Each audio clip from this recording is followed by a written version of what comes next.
Hello everyone, and welcome to a deck profile video for Yosenju. First off, I have to apologize for there not being any videos yesterday.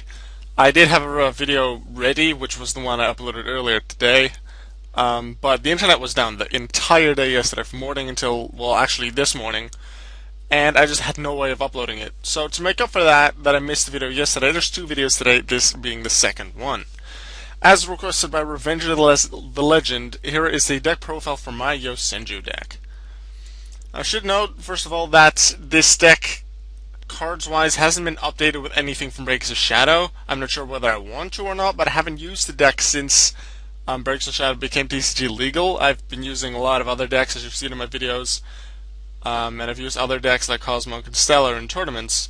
So I've yet to, possibly there will be some slight updates, but if I do that in the next few weeks, I will update this video with like an annotation or something in the description. Let's go into the deck profile. I have 3 copies of Yosenju, 1, 2, and 3. The main force of the deck, they allow themselves to summon another Yosenju, which can really quickly swarm the field. 1 is very useful because it can target one face-up monster the opponent controls and just send it back to the hand. Especially if it's an extra deck monster, so a Fusion, a Synchro, and Xyz, you can pretty much send it off the field and your opponent has pretty much re-summon it all over again. If it's just a level 4 monster, then they can just normal summon it again. But still, you get rid of a monster that might just be really hard to get rid of because it has slightly higher attack points than any of your stuff has. Yosenju, 2 can be helpful because it's the highest attacker out of the 3, so if you need a high attacker, this is generally what you'll go for. And it can also just direct attack the opponent even if they have monsters on the field, which then helps with 3's effect. 3, when any other Yosenju you control inflicts battle damage to your opponent, this can be a second Yosenju, 3, you can search for Yosenju card and add it from your deck to your hand. If the opponent has a monster on the field that's in the way, you can use 1 alongside 3 to get rid of it, or you can use 2 alongside 3, just attack directly with 2 to then add something with 3's effect.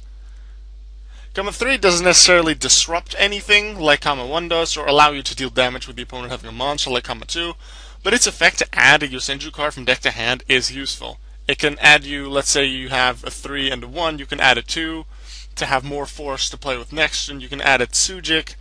If you play it in the deck, like I don't, Yosenju secret move, you can add the pendulum, one of the pendulums. There's quite a lot of options. Then fourth, we have Yosenju Tsujik. It doesn't allow, its effect doesn't allow another Yosenju to be normal summoned, so if you summon a few after each other in the main phase, you'd summon this one last. Power-wise, it is the weakest. However, it does have the effect that once per turn you can track one of your Yosenjus. Doesn't have to be itself, and you can give it 1,000 extra attack points. This could make Tsujik itself have 2,000 attack points, which is nice. But it could also give, let's say, Yosenju, 1, 1,000 attack boost to 2,600, so it can overcome a certain monster. Sure, 1 can get rid of one monster, but if they have 2 monsters, let's say 2,500 attack, then 1 can get rid of one of them, and then Tsujik's effect on 1 would give 1 enough attack to get off the other one. Also, although it isn't used that much, if one of your Yosenjus battles an opponent's monster, you can discard Tsujik from your hand, and that monster gains 1,000 attack.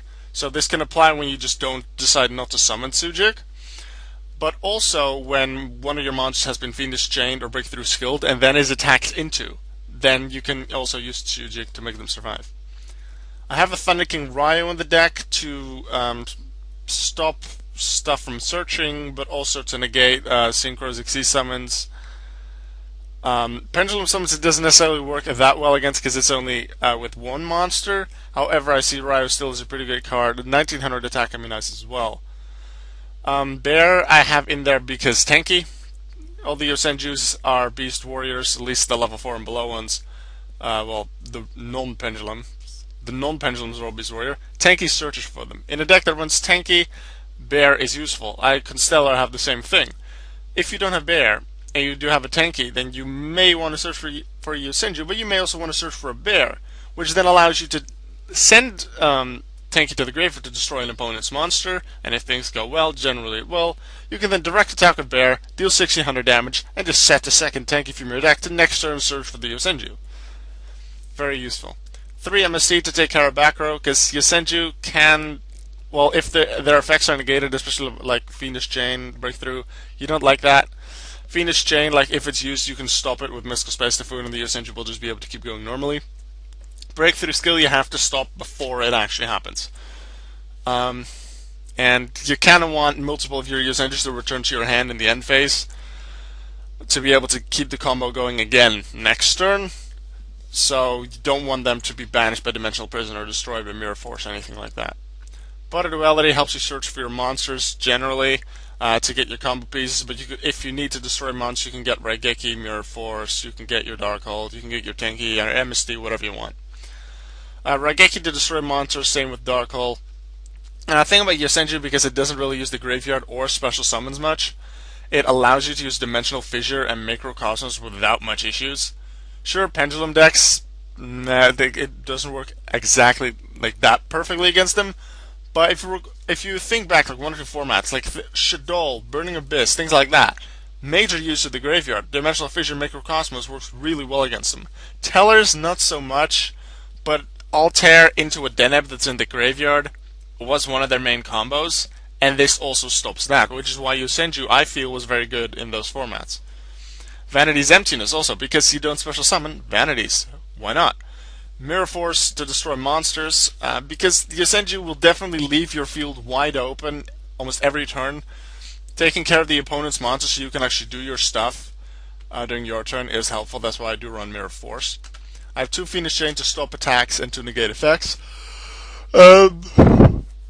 Lose 1 turn. Once again, I don't control special summon monsters generally, so I can use this to 1, negate their effects upon their special summons, but also force them into defense position so that their special summon monsters can only attack on the second turn and after.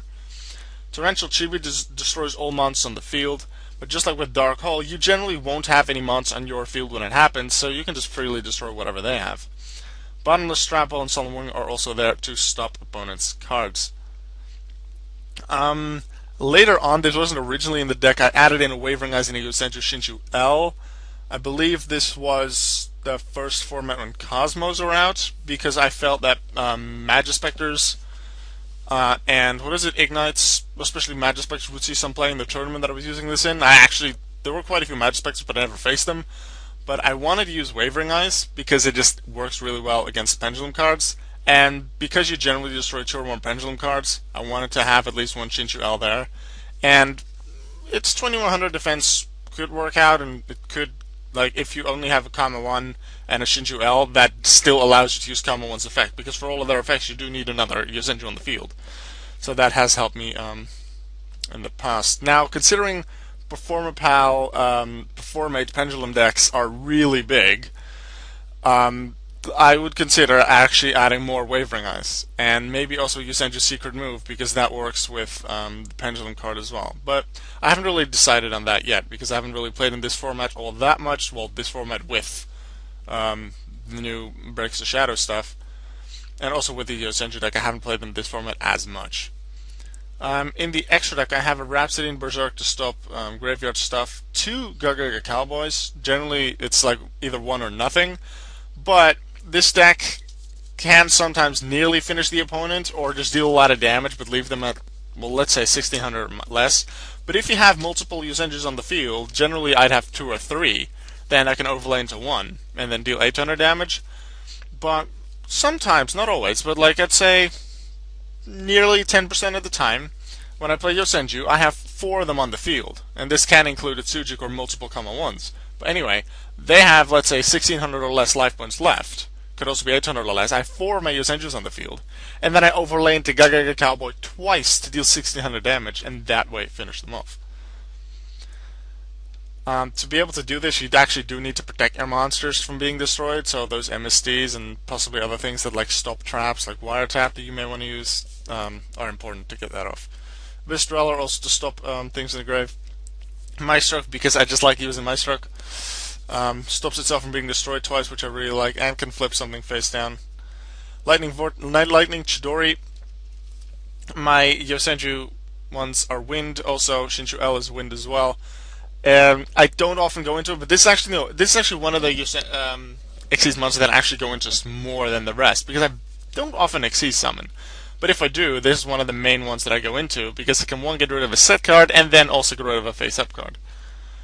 Heartland Draco is an option. I think I've used it once ever, while with Tenki on the field being a face-up spell, or even Shinchuel, I believe that one applies.